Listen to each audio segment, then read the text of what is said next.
Hello friends, welcome to digital पढ़ाई। मैं सतीश कुमार एक बार फिर से हाजिर हूँ भाई।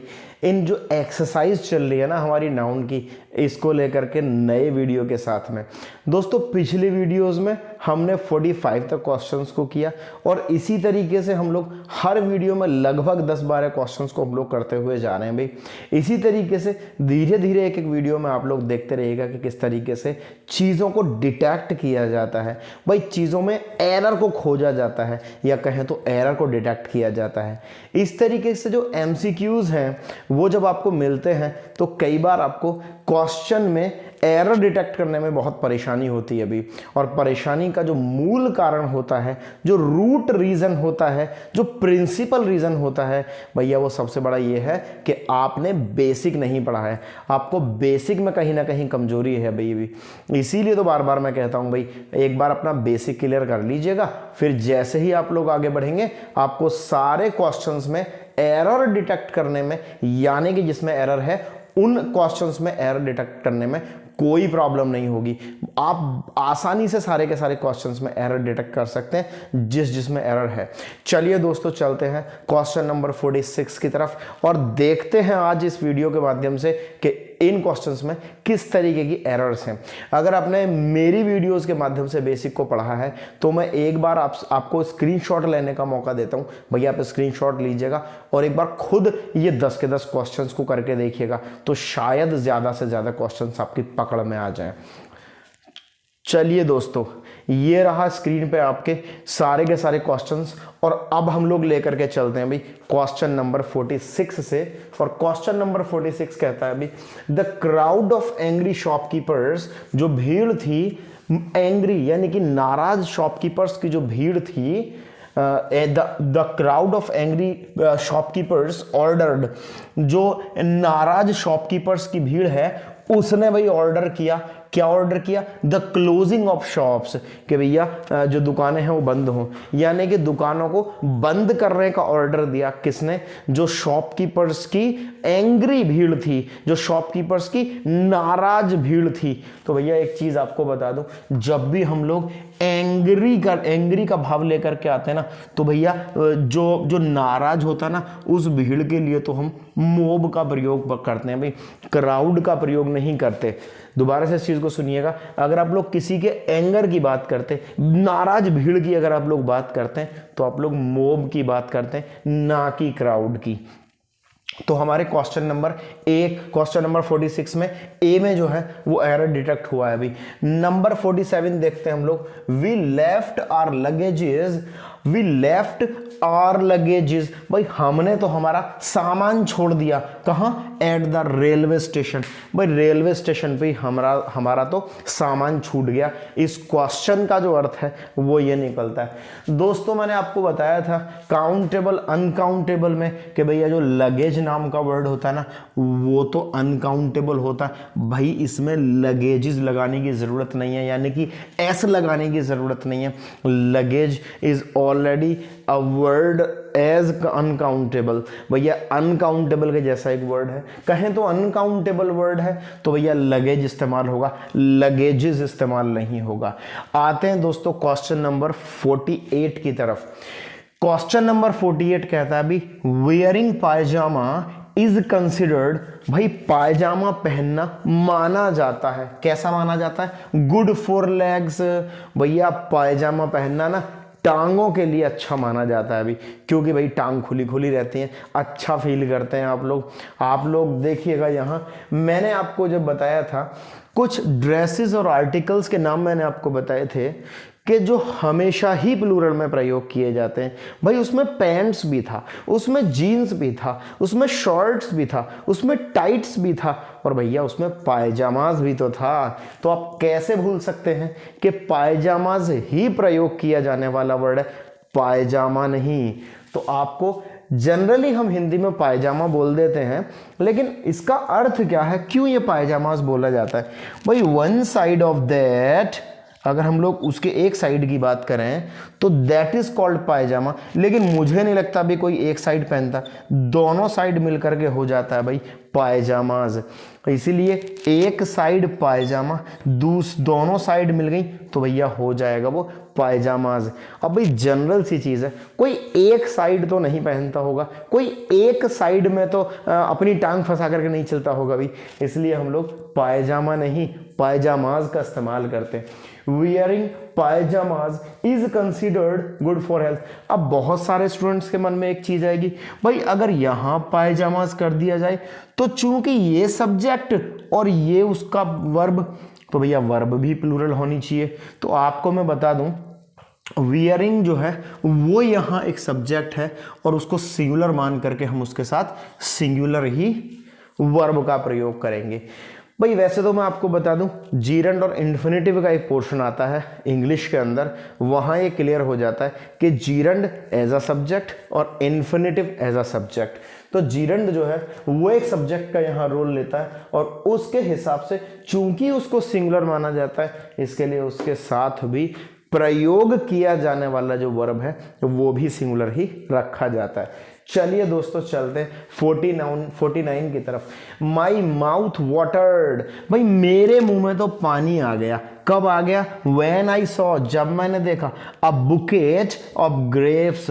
भाई बुकेट्स ऑफ फ्लावर्स सुना था मैंने, बुकेट्स ऑफ ग्रेप्स तो नहीं सुना था। और ग्रेप्स सुना था तो अंगूरों के गुच्छे के लिए तो बुकेट ना इस्तेमाल हो गए भाई, बंच इस्तेमाल होता है, बंच ऑफ ग्रेप्स। भाई बुकेट ऑफ ग्रेप्स नहीं होता। अगर यहाँ फ्लावर होता, मतलब मान लो ये सेंटेंस नहीं होता, सेंटेंस कोई और होता और होता बुकेट ऑफ फ्लावर्स, तो भैया बिल्कुल ठीक था, कोई परेशानी नहीं थी, क्योंकि फूलों के गुलदस्ते के लिए तो भैया बुकेट का ही इस्तेमाल किया जाता है। लेकिन गुलदस्ता, अंगूरों का गुलदस्ता नहीं भैया, अंगूरों का तो गुच्छा होता है, इसलिए बुकेट नहीं बंच का इस्तेमाल किया जाएगा भाई। नेक्स्ट चलते हैं दोस्तों पॉइंट नंबर 50 की तरफ, आई मीन क्वेश्चन नंबर 50 की तरफ।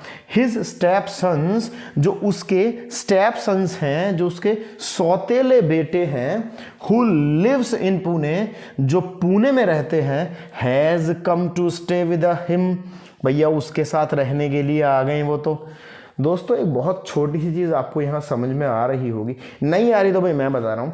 देखिए जब यहाँ वो बेटे ज़्यादा हैं, यानी एक नहीं है, बेटे ज़्यादा हैं, तो जब बेटे हैं तो भैया हु लिव्स का क्या मतलब है, चूंकि ये प्लूरल हो गए तो जो रहते हैं के लिए तो प्लूरल रहते हैं, तो प्लूरल सब्जेक्ट तो प्लूरल ही वर्ब होना चाहिए।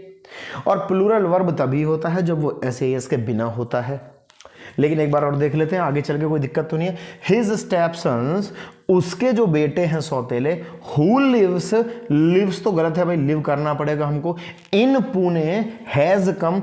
अरे देखिएगा भाई एक और इसमें बेहतर चीज़ आपको समझने को मिलेगी, इस क्वेश्चन के अंदर बहुत बेहतर से एक चीज़ समझने को मिलेगी। अगर मैं बी पोर्शन में एरर कर देता हूं तो सी पोर्शन में भी एरर हो गई है, क्योंकि भैया यहां भी सिंगुलर का भाव आ रहा है, यहां भी सिंगुलर का भाव आ रहा है, लेकिन सब्जेक्ट प्लूरल है। अगर हम बी पोर्शन में सिंगुलर से प्लूरल का भाव लेकर के आते हैं तो सेंटेंस ए और बी पोर्शन में बिल्कुल ठीक हो जाएगा, लेकिन सी पोर्शन में खराब हो जाएगा, क्योंकि यहां तक मैंने प्लूरल माना, यहां तक फिर मैंने इसको प्लूरल बना दिया, और जैसे ही मैं यहां आया तो भैया यहां फिर मुझे सिंगुलर का भाव देखने को मिला, तो मुझे यहां फिर हैव करना पड़ेगा। इसका मतलब ये है अगर मैं बी पोर्शन में एरर फाइंड करता हूं तो सी पोर्शन में भी मुझे एरर लगाना पड़ेगा, और दो एरर से तो भैया बात नहीं बनेगी। देखिए इसको बहुत डीपली इस क्वेश्चन को देखने की आपको जरूरत है। ये है हिज स्टेपसन्स, उसके जो सौतेले बेटे हैं, हु लिव्स इन पुणे, जो पुणे में रहता है, उसके बेटे, उसके जो सौतेले बेटे हैं जो पुणे में रहता है, नहीं जो पुणे में रहते हैं।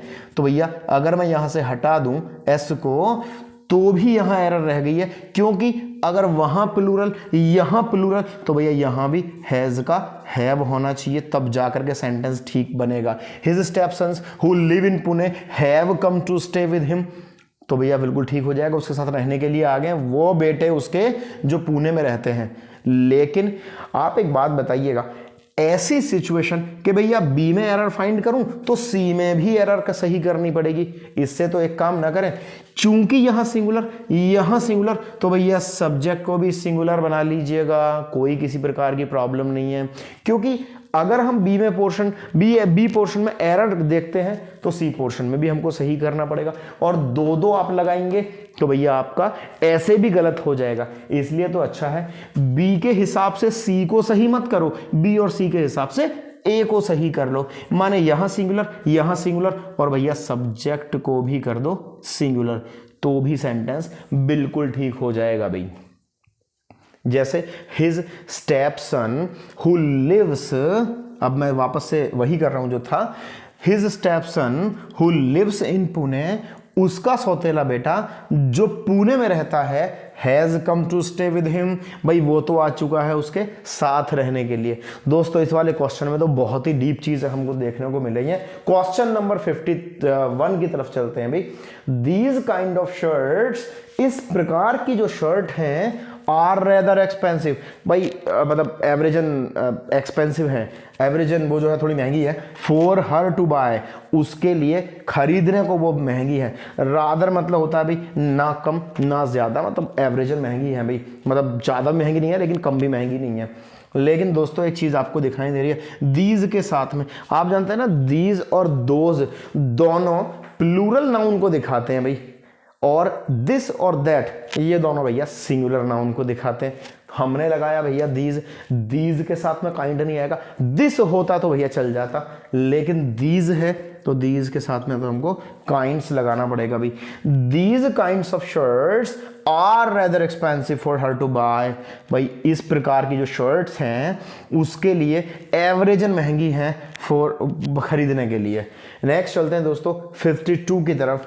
He can get 2 piece of information, great, भाई इंफॉर्मेशन का इंफॉर्मेशंस नहीं किया है। अब यहां तो इस वाले वर्ड में तो कोई गलती हमें नहीं मिलनी चाहिए भाई। He can get 2 piece of information he want in this book, भाई he can get उसको मिल सकती है, वो पा सकता है 2 piece of information, जो दो जानकारी थी वह चाहता है इन दिस बुक, इस बुक में वो 2 जानकारी उसको मिल सकती है जो वो चाहता है। लेकिन दोस्तों आप देखिएगा यहाँ 2 लिखा हुआ है, यहाँ नाउन आ रहा है, भैया 2 आ गया तो क्या नाउन का प्लूरल नहीं बनेगा? क्या मैं बोल दूं 2 बॉय, भैया नहीं चल सकता। क्या मैं बोल दूं 2 गर्ल, नहीं चल सकता। जब मेरे पास काउंटिंग है, जब मेरे पास प्लूरल की नंबर्स हैं, तो भैया नाउन भी तो प्लूरल होना चाहिए। 2 बॉयज होना चाहिए, 2 गर्ल्स होना चाहिए, 2 बॉयज या 2 डॉग नहीं चलेगा भाई, 2 डॉग्स होना चाहिए। इसके लिए भैया 2 पीसेज होना चाहिए, ना कि 2 पीस होना चाहिए भाई। He can get 2 piece of information, नहीं, he can get 2 pieces of information he want in this book। चलिए दोस्तों चलते हैं क्वेश्चन नंबर 53 की तरफ। This dress is not available, भाई ये वाली जो ड्रेस है ना वो तो अवेलेबल ही नहीं है। This dress is not available in any of the shop, भाई शॉप में से किसी पर भी नहीं, in any of the shop, किसी शॉप में से किसी पर अवेलेबल नहीं है। शॉप में से किसी पर अवेलेबल नहीं है, भाई कैसे हो सकता है? भाई शॉप में से किसी के ऊपर अवेलेबल कैसे हो सकता है? शॉप्स में से अवेलेबल, शॉप्स में से किसी पर अवेलेबल तो हो सकता है, शॉप में से किसी पर अवेलेबल कैसे हो सकता है भाई? शॉप्स में से किसी पर अवेलेबल नहीं है भाई, ये तो चल सकता है। इसका मतलब है भाई this dress is not available in any of the shops हो जाएगा, तो भैया सेंटेंस हो जाएगा ठीक। फिर भी और देख लेते हैं कोई और एरर तो नहीं है। This dress is not available in any of the shops in the market, भाई मार्केट की किसी भी दुकानों में से किसी पर भी ये वाली ड्रेस नहीं है भाई। चलिए दोस्तों चलते हैं क्वेश्चन नंबर 54 की तरफ। The poors deserve our sympathy, भाई जो पुअर्स हैं, जो गरीब हैं, वो डिजर्व करते हैं क्या? आवर सिंपैथी, माने हमारी सहानुभूति डिजर्व करते हैं भाई वो लोग। दोस्तों किसमें एरर हो सकता है, ध्यान से एक बार देखिएगा और एरर को फाइंड कीजिएगा। देखिए दोस्तों जो पुअर्स है ना, जो द पुअर्स है, अगर मैं देखूं द पुअर्स डिजर्व, अगर मैं मान लूँ इसको कि प्लूरल सब्जेक्ट हो गया तो प्लूरली हमारे पास वर्ब होगी और सिंपैथी, भाई फिर तो कोई प्रॉब्लम नहीं है। लेकिन यही तो मैं आपको बताने के लिए इस तरीके की एक्सरसाइज कराता हूँ दोस्तों। यही छोटी छोटी चीज़ें हैं जो आपके काम की हैं और जो आगे चल के आपको बहुत ही ज़्यादा हेल्प करने वाली हैं एग्जाम के पॉइंट ऑफ व्यू से। जैसे मैंने कहा भाई the poor is equal to poor people, भाई the poor is equal to poor people. और जब the poor is equal to poor people, जब लोग उसमें ऑलरेडी आ चुके हैं, गरीब लोगों के लिए द पुअर कहा जाता है, तो भैया द पुअर तो गरीब लोगों के लिए कहा जाता है ना। अलग से मुझे इसका प्लूरल बनाने की क्या जरूरत, अलग से मुझे इसका प्लूरल बनाने की कौन सी ही नीड हो गई है भाई। तो मैं द पुअर्स बोलूं ही क्यों जब मेरा द पुअर से ही काम चल रहा है। दोबारा से इस चीज को सुनिएगा भाई, the poor is equal to poor people, जो द पुअर है वो पुअर पीपल के समान है, यानी कि गरीब लोगों के लिए आप या तो पुअर बोल दें या द पुअर बोल दें, लेकिन ना ही तो द पुअर्स चल सकता है और ना ही द पुअर पीपल चल सकता है। कारण उसका क्या है भाई, ये वाला एक्सप्रेशन भी गलत है, भाई द पुअर्स भी गलत है। या तो आप बोलिएगा द पुअर या फिर आप बोलिएगा भाई पुअर पीपल। मैंने आपको बता दिया क्यों गलत है, क्योंकि पुअर पीपल जो है उसको हम लोग द पुअर बोल सकते हैं, ठीक है। द पुअर यहां तक बोले तो ठीक है, पीपल इसलिए नहीं लगा सकते क्योंकि द पुअर में पीपल ऑलरेडी इनबिल्ड है, इसके लिए द पुअर लगाएं चलेगा, द पुअर पीपल लगाना तो भी नहीं चलेगा। और जब द पुअर में ऑलरेडी यहां प्लूरल का भाव है तो भैया इसको अलग से प्लूरल बनाने की कौन सी नीड होगी, द पुअर्स भी नहीं कह सकते। तो या तो आप बोलें द पुअर या आप बोलें द पुअर पीपल, सॉरी, या तो आप बोले द पुअर या फिर आप बोले पुअर पीपल, इन दोनों में से कोई सा एक्सप्रेशन ठीक बैठेगा। द पुअर्स भी गलत है और भी द पुअर पीपल भी गलत है। तो दोस्तों यहां इस्तेमाल किया जाने वाला द पुअर्स जो है वो एक गलत एक्सप्रेशन है, उसके लिए आपको द पुअर ही लगा दें तो भी चलेगा भी, तो भी किसी प्रकार की कोई प्रॉब्लम नहीं है। आगे देखते हैं दोस्तों क्या है, दे हैव डन देयर बेस्ट, भाई उन्होंने तो अपना बेहतर किया, दे हैव डन देयर बेस्ट, बेहतर किया, बढ़िया किया, भी जबरदस्त किया, उन्होंने तो अपना जबरदस्त किया जितना वो कर सकते थे। द होल थिंग, सारी की सारी जो चीज है, इज अब है now in the lapse of God, भाई वो जितना बेहतर कर सकते थे उन्होंने तो भैया अपना बेहतर किया, अब तो सारी चीजें ईश्वर के हाथ में है भैया, ईश्वर की गोद में है, मतलब ईश्वर के हाथ में है। देखिएगा भाई दिक्कत कहाँ आ रही है, दे हैव डन देयर बेस्ट, उन्होंने अपना अच्छा किया, द होल थिंग इज, सारी जो चीज है, नाउ अब, in the lapse of God, भाई आ गई है एरर पकड़ में।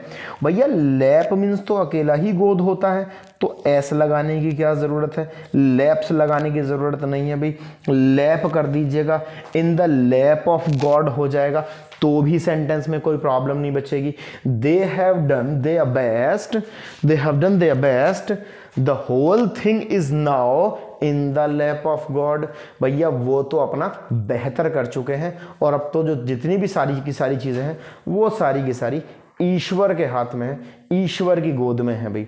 देखिए दोस्तों सारी की सारी चीजों को ना एक एक करके बहुत अच्छे तरीके से एग्जाम्पल को हम लोग देख रहे हैं इनके, और एक चीज को कंपैरिजन करके देख रहे हैं भाई, यहां ये वर्ड नहीं आएगा तो कौन सा आएगा, ये आएगा तो ये परेशानी हो जाएगी, ये नहीं आएगा तो इस तरीके से हो जाएगा। मतलब सेंटेंस में ना एक चीज भी ऐसी नहीं छूट रही है जिसमें से एक सेंटेंस में से आपको कई की सारी चीजें सीखने को ना मिल रही हो।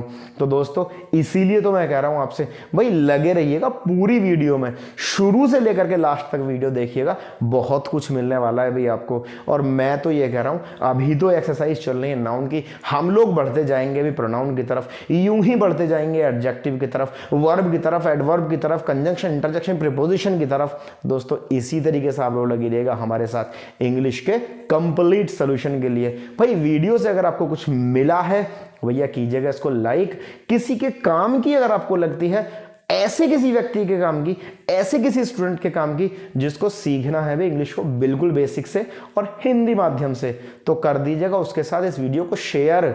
और अब के लिए जितने भी क्वेश्चंस आप लोगों को बताए जा रहे हैं आप भी कीजिएगा थोड़ा सा प्रयास। चैनल को नहीं किया है सब्सक्राइब तो भैया कर लीजिएगा, नोटिफिकेशन मिलेगा और तुरंत आप बैठ जाइएगा इंग्लिश की प्रैक्टिस के लिए। चलिए दोस्तों मिलते हैं अगले वीडियो में, बहुत बहुत धन्यवाद।